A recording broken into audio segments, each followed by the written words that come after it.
Welcome back to Yoshi Entertainment, everybody. So, just recently, Ariana Grande received some backlash, rightfully so, from the media because of some comments that she made about Jeffrey Dahmer. Now, I don't understand what is wrong with some of these celebrities, and it's not just celebrities, it's other people too out there, regular people who love to make these disturbing comments about these serial leaders, if you will. And it's usually women. Some of these women out here are so sick and disgusted in the head that they really be out here fantasizing about these men who have done these horrendous things.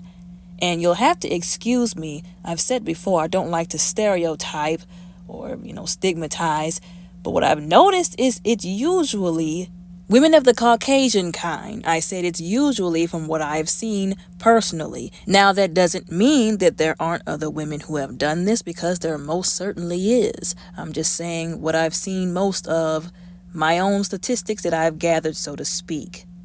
Like I've said before, it's disturbing, it's disgusting, it's sick and twisted to see anybody, for that matter, sitting up on anybody's social media platform or news network, wherever they are, podcast, whatever it is, like I said, fantasizing someone who did such heinous things. And I'm also sick and tired of privileged individuals like Ariana Grande, and also like that woman who went viral for using the N-word, and then when she got all that backlash and lost her job allegedly, she doubled down and did not apologize, and even got rewarded by other individuals of her ilk by being invited onto shows. They all deserve to lose their jobs and to be shamed by society.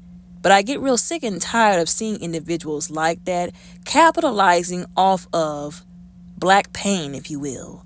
Because it was black men who were brutalized, who were deleted, who were literally devoured by that man. And I do believe that her skin color and the privileges that come with it, and her being in the industry as a celebrity, her pretty privilege, has caused her to have a lack of depth, lack of tact, and a lack of respect for anybody, especially people who don't look like her. Now, she said out of her own mouth she was recalling a time where she was younger in her career, I guess. I'm not sure how young. They just said when she was younger in her career. She was speaking to young people. So not only is she a poison to people in general because of her craziness, but she's also a poison to the youth. She was speaking to younger people, and she admitted that she, and I quote, was infatuated by serial killers, end quote. She admitted this. I don't know how young these people were. I'm pretty sure they were of the impressionable age, which is the sad part. First of all, where were the parents? And second of all, why in the world would they let this girl, this woman, this sick-minded individual talk to and influence their children? Although we all know, and as we've seen as of recent, because of all this other stuff that's been coming out, these parents around here, especially around these doggone celebrities, don't have the level of wisdom that they really need to parent their children properly, to protect their children properly from bad influences, like I said, as we've seen. She also said, and I quote, I was like, Jeffrey Dahmer is pretty fascinating. I think I would have loved to have met him. Maybe with a third party or someone involved, but I had questions, end quote. Now, some people really try to gaslight people concerning this and said, she said she was fascinated by him, trying to say that, there's a lot of people who are really into true crime, mystery type shows, scenarios, situations, movies, that's just their kind of genre that they like to look at, be invested in. And here's what I have to say about that. First of all, what y'all are not about to do is gaslight anybody, okay? The devil's a liar, and anybody else who wants to gaslight anybody about what she said is too. And second of all, our generation has a serious problem when they are interested in crimes being taken place against other people. Like, a lot of people like to get angry when you come for true crime mysteries and all that kind of stuff. But there was even a therapist who questioned, if you have to come home and you unwind to crimes, watching a crime being unfolded, even though it's being acted out and it's not, actually happening, that is an issue. That is a psychological issue.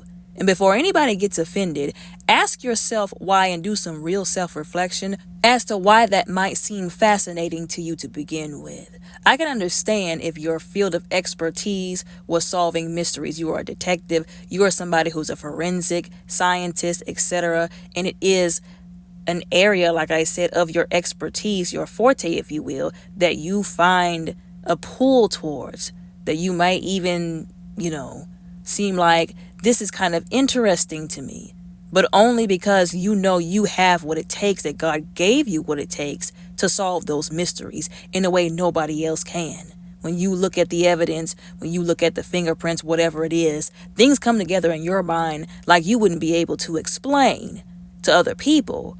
But I feel like there's a line that's crossed. There's a difference between I am interested in this field of study to help people versus I am fascinated with watching people getting unalived. There's a line between I feel like this is somewhere I can put my talents to use and I am interested in doing something like this. This interests me and I want to help people. That's where the interest is coming from, where it's rooted in, versus you have a serious issue psychologically that is causing you to be infatuated, because that's also what she said. Like I said, we're not going to sit up here and put up with any gaslighting. She said she was infatuated with people who delete people for a living.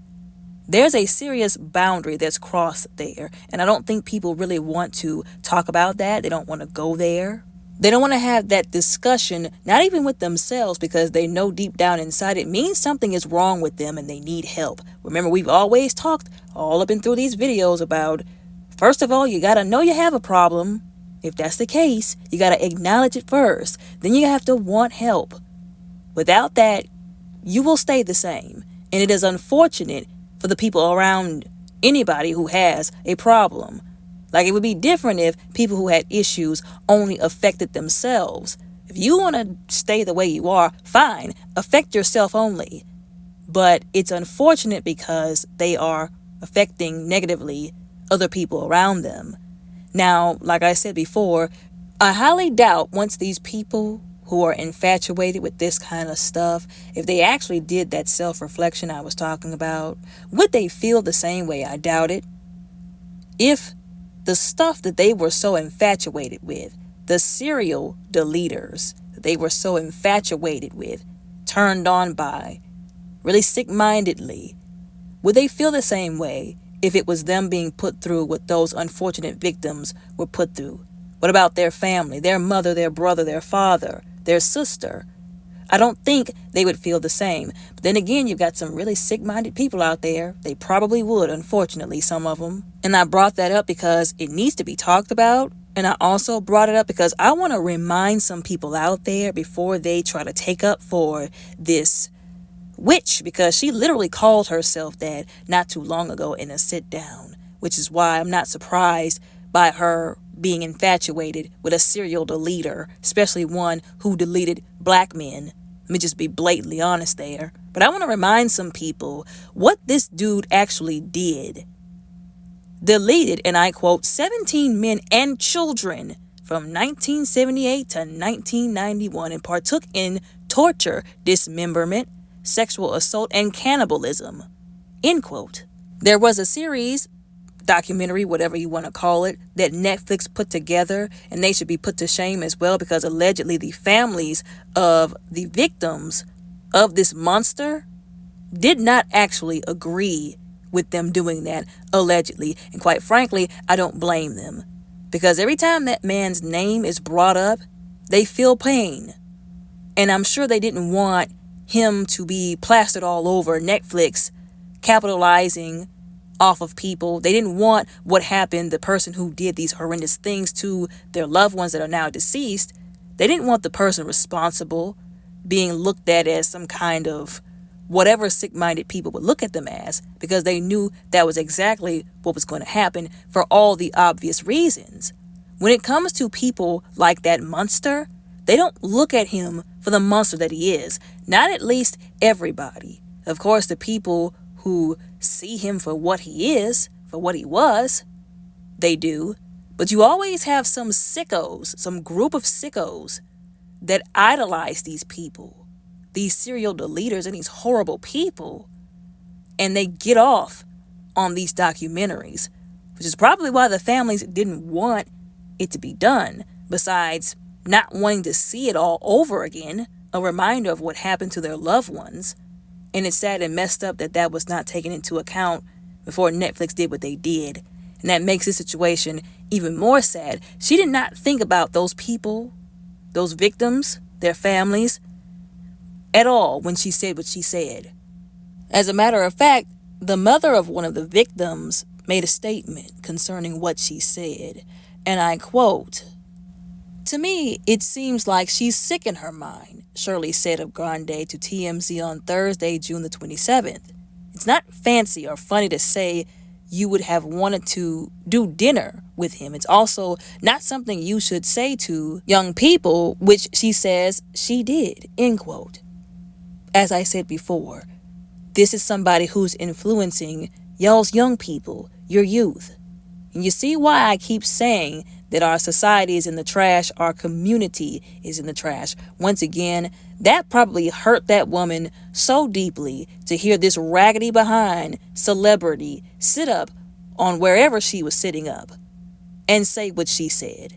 Hold the people, the platform who she said it on accountable for even airing what she said while we're at it.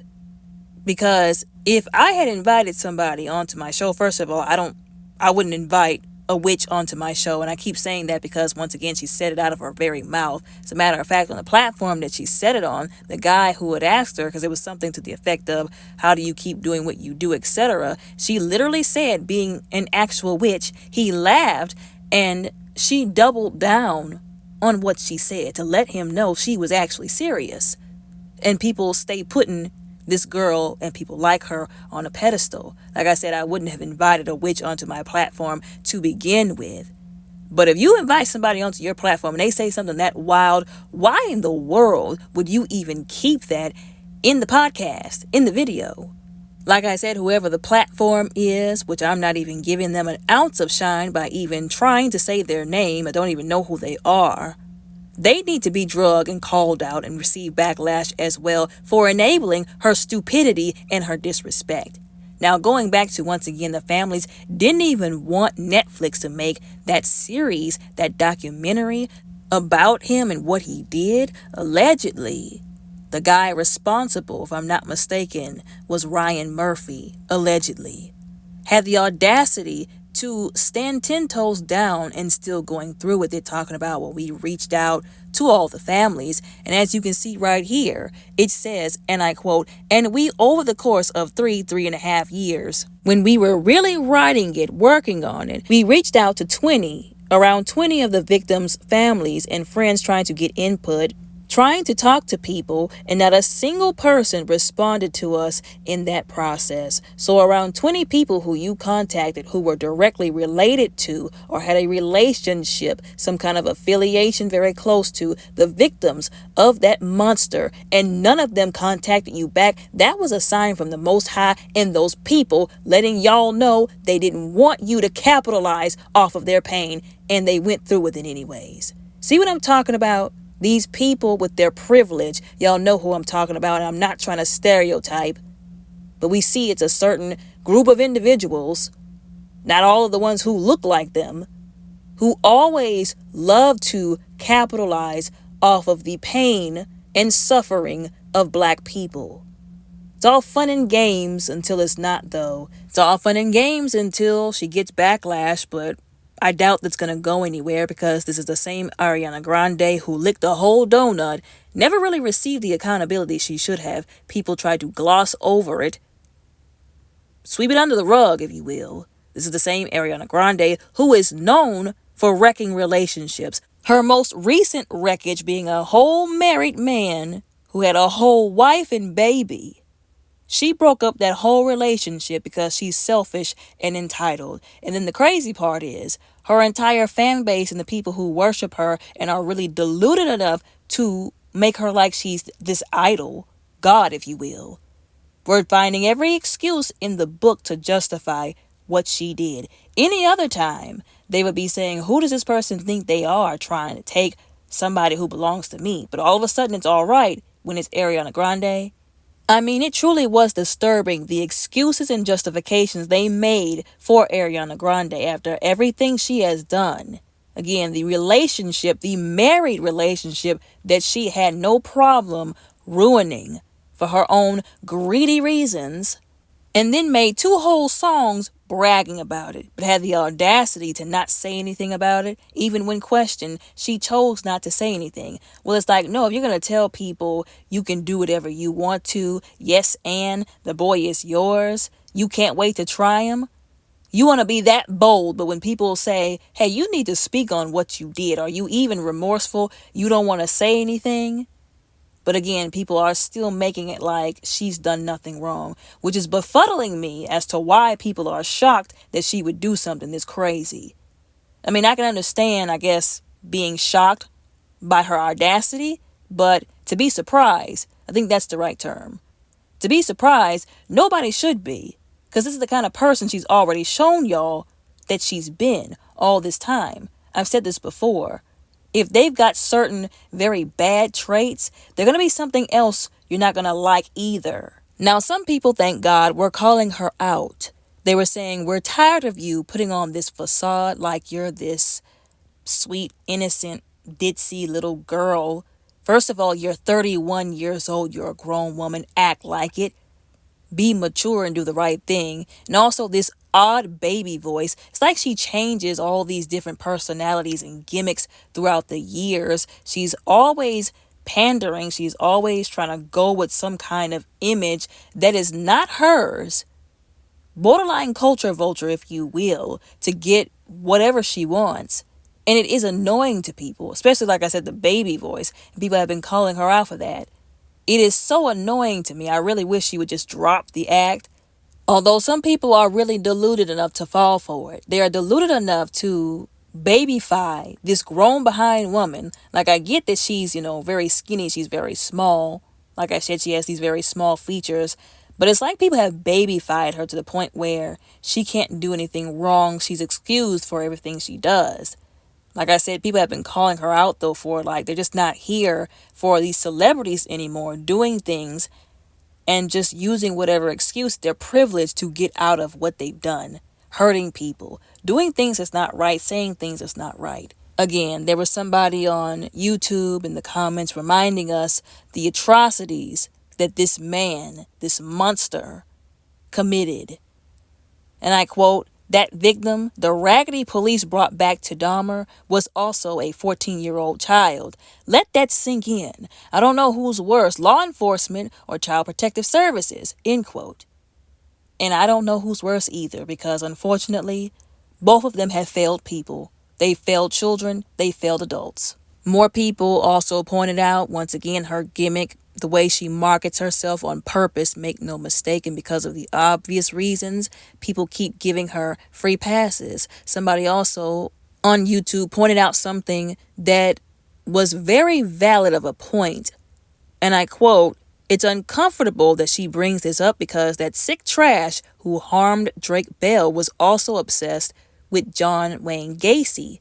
Nickelodeon is weird. Now, if you remember, I made a video not too long ago talking about what happened with Drake Bell, touching upon that, and the people who came out from, the Nickelodeon documentary, all those very, very unfortunate young people who were mishandled, who were treated poorly, who were involved in these disgusting, sick-minded, sexually charged skits and shows, all orchestrated by the people who was running the place down there. And I had mentioned that the guy who did what he did allegedly to Drake Bell, the guy by the name of Brian Peck, he was obsessed allegedly with John Wayne Gacy. He was another one of those sick individuals who did very heinous things to individuals who were just innocent people. And if you want to hear more about that, you'll have to go back to that video where I went in a little bit deeper concerning that. Again, more people were asking, basically, would it be so fascinating? Would you be so infatuated if it was you, somebody who looked like you, or one of your family members who he had done these heinous crimes to? They're never ready to answer that question. And once again, I don't really think I want to even hear the answer to said question, because once again, how do we know that these people wouldn't still be fascinated, wouldn't still be infatuated if it was them, if it was their family members, if it was somebody who they cared deeply about or someone that looked like them. Because some people are just that sick in the head. That's really disturbing. Once again, someone on YouTube, which there have been a lot of people saying these kind of comments, said, and I quote, "Yeah, it's fascinating until it's her gay brother, but I'ma mind my business," end quote. Now, the reason why they keep making those comments is because, remember, unfortunately, this man was out here, this monster was out here, assaulting men, other men. The same thing with the John Wayne Gacy situation. That's why that one person brought this up, how it's all weird, that it's kind of almost connected in a sense. Anyways, I believe the families of the victims should start suing people for emotional damages at least when they keep doing stuff like this. I know they probably tried to sue those people with Netflix, but I know it probably didn't work because I'm sure they have connections, unfortunately, that basically created some kind of legal loophole where they couldn't. But if they could, they should really get together and file some kind of connected lawsuit, if you will, against her for emotional damages for what she said. Because it was beyond disrespectful. It was just disgusting to say. And I know a lot of people were saying, oh, she was talking about something that she said before. She should have kept her mouth shut about it. It doesn't take anything away from a person to not be tactless, to not be disrespectful, to just not cause people unnecessary pain. But I do think she did it with intention to get underneath people's skin. It's sad that, we can't even talk about it because that kind of feeds into it a bit. But we should be able to still call people out for doing and saying things that are blatantly not right. But I've said before, the best way to handle these celebrities who feel like they can just do and say whatever they want to, minus the consequences, is to show them that they will have consequences. Stop putting them on these pedestals. Stop being deluded and worshiping them despite all of what they do because they're good looking or they make music that you like. Once they show you who they are, believe them the first time. Once they tell you who they are, believe them the first time and then act accordingly. Like I said before, it's all fun and games until it's not. When these people face backlash, it'll change their mind. But the first thing that has to happen is people have to come together collectively and get tired of them doing stuff like this. And when people get tired enough, they'll say, you know what? We're not buying another song. We're not coming to another show. We're not supporting anything that you do until you do right. Until you do right by people and stop acting like you can do whatever you want to, minus the consequences. But like I said before, unfortunately, it is like some people are under some kind of spell when it comes to these celebrities. They've got to be held accountable for still tapping into their influence, the individual person I'm speaking of. Although that is basically like what it is, which is sad that we have a generation of individuals that are putting celebrities, other human beings, on a pedestal that way. But anyways, I could go on and on like a broken record, but I won't. Y'all let me know what y'all think about this down in the comments below respectfully. Don't forget to like and subscribe. Y'all all have a very blessed, beautiful, and safe day.